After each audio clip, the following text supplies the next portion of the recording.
வணக்கம். நாம் திருமுருகாற்றுப்படை விளக்கத்தை கண்டு வருகிறோம். இப்பொழுது அந்த குரமகள் செய்யும் பூஜையை பார்த்து வருகிறோம் அல்லவா? இப்பொழுது அந்த குரமகள் அலங்காரம் எப்படி செய்கிறாள் என்பதை பார்க்கப் போகிறோம். சிறிய பசுமஞ்சளை அரைத்து அதை நீரில் கலந்து அங்கங்கே தெளிக்கிறார்கள். வேறு பல வாசனை பண்டங்களையும் இடந்தோறும் தூவியிருக்கிறார்கள். மனிதர்கள் கூடும் இடத்தில் அழுக்கு படிதல் இயல்புதானே, நாற்றமும் உண்டாகும். அவற்றை மாற்றுவதற்கு இப்படியெல்லாம் செய்கிறார்கள். இந்த சூழல் முழுவதும் நறுமணம் கமழ்கிறது. செவ்வரளி மாலையை ஒரே அளவாக நறுக்கி தொங்க விட்டிருக்கிறார்கள். எங்கே பார்த்தாலும் செம்மைதான். செய்யனாகிய முருகனுக்கு ஏற்ற இடமாக அது பொலிகிறது. ஒவ்வொரு இடமும் ஒவ்வொரு பொருளும் முருகனுடைய நினைவை ஊட்டுகின்றன. நினைவை ஊட்டத்தானே வேண்டும்.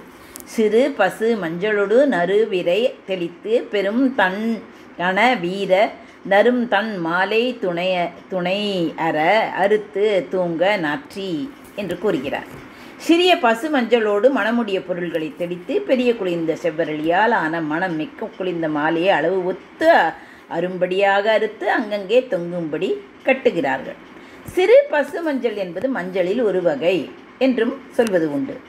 பெரும் தன் கணவீர நரும் தன் மாலை என்பதற்கு பெரிய குளிர்ந்த செவ்வரளி மாலையையும் ஒழிந்த நரிய குளிர்ந்த மாலைகளையும் என்று பொருள் எழுதுவர் நச்சினார்க்கினியர். அறுத்து துணையற தூங்க நாற்றி என்று கூட்டி தலையொக்க அறுத்து தமக்கு ஒப்பில்லாதபடி அசைய தூக்கி என்று எழுதுவார். இணையொக்க நறுக்கி அசைத்தர பூங்கோயிலாக தூக்கி என்பது வேறு ஒருவருடைய உரை. இவ்வாறு எல்லா ஏற்பாடுகளும் நிறைவேறிவிட்டன. இனி முருகனே வா முருகா, வா முருகா என்று அழைக்க வேண்டியதுதான். வா வா என்று அழைக்க வேண்டும். எல்லோரும் ஒருமுகமாக முருகனுடைய வருகையை எதிர்பார்த்து ஆவலோடும் பக்தியோடும் காத்திருக்கிறார்கள். அந்த மலைசாரலில் பல ஊர்கள் இருக்கின்றன. அங்கிருந்தெல்லாம் மக்கள் திரண்டு வந்திருக்கின்றனர். பலர் தாமும் விரதம் இருந்து இந்த விழாவிலே கலந்து கொள்ள வந்திருக்கிறார்கள். அந்த ஊர்களெல்லாம் வாழ வேண்டும், முருகன் திருக்கோயில் வாழ வேண்டும் என்று குரமகள் வாழ்த்துகிறார். பசி, பிணி, பகை ஆகிய துன்பங்கள் இல்லாமல் ஆண்டவனே நீ எல்லோரையும் காப்பாற்ற வேண்டும் அப்பா என்று வேண்டிக் கொள்கிறாள். நல்ல வாசனையுள்ள தூபத்தை எடுத்து காட்டுகிறார்கள். அவள் இப்போது பாடத் துவங்குகிறாள். முருகன் குறிஞ்சி நிலத்துக்கு தெய்வம். அவனுக்கு விருப்பமானது குறிஞ்சி பண். இந்த பண்ணில் அவள் பாடுகிறாள். அவளுடைய பெண்மை குரல் தெளிவாக கேட்கிறது. மலையில் சலசல என்று அருவி விழுந்து கொண்டே இருக்கிறது. அதன் இனிய ஓசை ஸ்ருதி போல இருக்கிறது. சுருதி ஓம் என்ற ஓசையே அதில் எழுகிறது. வேறு இனிய வாத்தியங்களே பலர் வாசிக்கிறார்கள். கண்ணில் காணும் காட்சி யாவும் முருகனுடைய எண்ணத்தை உண்டாக்குகின்றன. காதில் விழும் ஒலிகள் யாவும் அவனுடைய நினைவை எழுப்புகின்றன. முருகுணர்ச்சி கண் வழியாகவும் காது வழியாகவும் புகுந்து மனத்தை நிரப்புகிறது.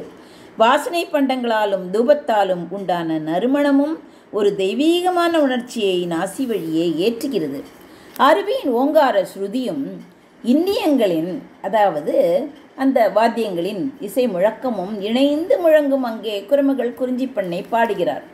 அவளுடைய பாட்டு இந்த பேரொலியையும் கிழித்து கொண்டு தனியே காதில் விழுகிறது. ஆஹா, இவ்வளவு அழகாக இருக்கிறது பாருங்கள். பாடியபடியே பல வண்ணங்களையுடைய பல பூக்களை அவள் தூவுகிறாள். முன்னாலே இரத்தத்தோடு கலந்த சிவந்த திணியை பரப்பச் செய்திருக்கிறாள். முருகனுக்கே உரிய தூடியும் தொண்டகமும் ஒலிக்கின்றன. இரத்த களரி போன்ற அந்த இடம் பொல்லாதவர்கள் உள்ளத்தில் அச்சத்தை உண்டாக்குகிறது. தூப மனம் கமழ மலர் மனம் விரவ வாத்தியங்கள் ஒலிக்க அந்த இடம் முருகன் வருவதற்கு ஏற்ற உணர்ச்சி பழுத்த நிலையமாக இருக்கிறது. துடியும் தொண்டகப்பறையும் இதோ சற்று வேகமாகவும் உறக்கவும் முழங்குகின்றன. இந்த உச்ச நிலையில் முருகன் ஆ என்று முழங்கிக் கொண்டு வந்து விடுகிறான். அந்த குரமகள் மேலே ஆவேச உருவத்தில் வந்து ஆடுகிறாள். எல்லோரும் இப்போது என்ன செய்கிறார்கள்?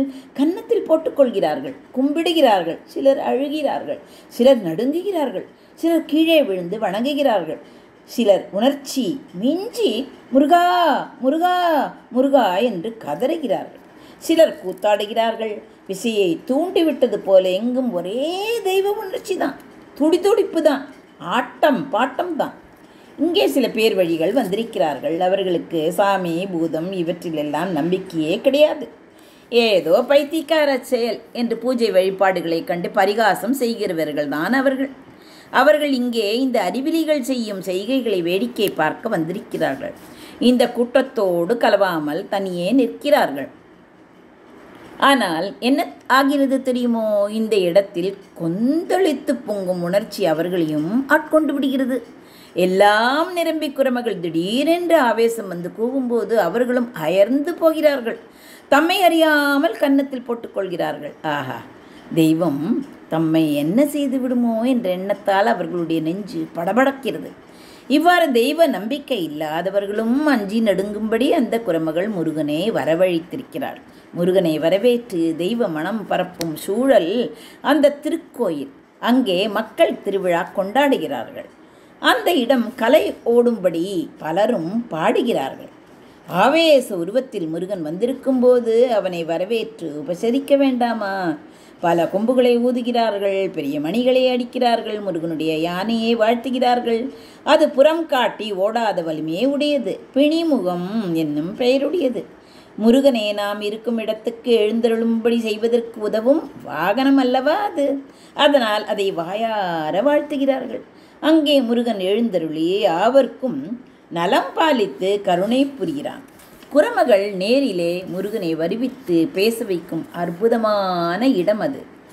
நளி மலை சிலம்பின் நகர் வாழ்த்தி நரும் புகை எடுத்து குறிஞ்சி பாடி இமிழிசை அருவியோடு இன்னியம் கரங்க உருவ பல் பூத்தூ உய் வெறுவர குருதி செந்தினை பரப்பி குரமகள் முருகியம் நிறுத்து முரணினர் உட்க முருகாற்றுப்படுத்த உருகெழு வியனகர் ஆடுகளம் சிலம்ப பாடி பலவுடன் கோடுவாய் வைத்து கொடுமணி இயக்கி ஓடா பூட்கை பிணிமுகம் வாழ்த்தி. ஆஹா, எவ்வளவு அழகான துதி பாருங்கள்.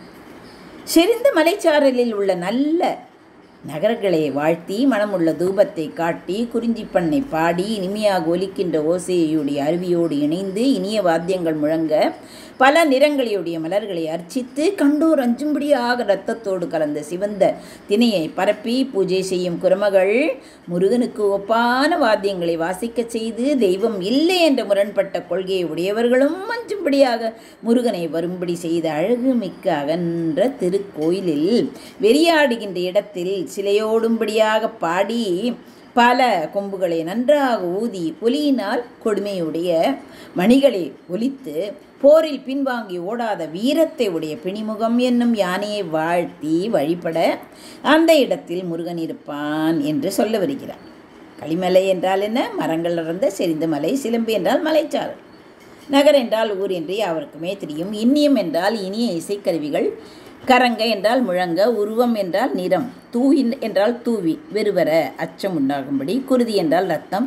முருகு ஈயம் என்றால் முருகனுக்கு ஒப்பான வாத்தியங்கள். துடி தொண்டகம் முதலியன. நிறுத்து என்றால் ஒலிக்கச் செய்து. முரணினர் மாறுபட்ட எண்ணம் உடையவர். இங்குள்ள பக்தர்களுக்கு மாறுபட்ட கடவுள் நம்பிக்கை இல்லாதவர்கள். உட்க அஞ்ச முருகு ஆற்றுப்படுத்த முருகனை வருவித்த. இவ்வளவு அழகான செய்யுள். பிணிமுகம் என்பதற்கு மயில் என்றும் பொருள் கொள்ளலாம். தூபம் காட்டி குறிஞ்சி பண்ணை பாடி முருகனை வழிபடுதல் பழைய கால வழக்கம். குறிஞ்சி பாடுமின் நரும்புகை எடுமின் என்பது சிலப்பதிகாரம். ஐய விசிந்தியின் அரை புகை தாய் மலர் தூ ஒய் கொய்யா குறிஞ்சி பல பாடி என்று புறப்பொருள் வெண்பா மாலை பாட்டில் இங்கே கண்ட பல செயல்களை சொல்லியிருக்கிறார் ஆசிரியர். இவ்வாறு பூஜை போட்டு முருகனை ஆவேச ரூபத்தில் வருவிக்கும் வழக்கம் குறிஞ்சி நிலத்தில் உண்டு என்பதை அகநானூற்றிலும் காணலாம். களம் நன்கு இழைத்து கண்ணி சூட்டி வள நகர் சிலம்ப பாடி பலி கொடுத்து உருவச் செந்தினை குருதியோடு தூ உய் முருகாற்றுப்படுத்த உருகெழு நடுநாள் என்று கூறுகிறது. அடுத்து நாம் பார்க்க போவது முருகனை தரிசிக்கும் வழி. அதை அடுத்த பகுதியில் நாம் கண்டு கழிக்கலாம். நன்றி, வணக்கம். உமா பாலசுப்ரமணியன்.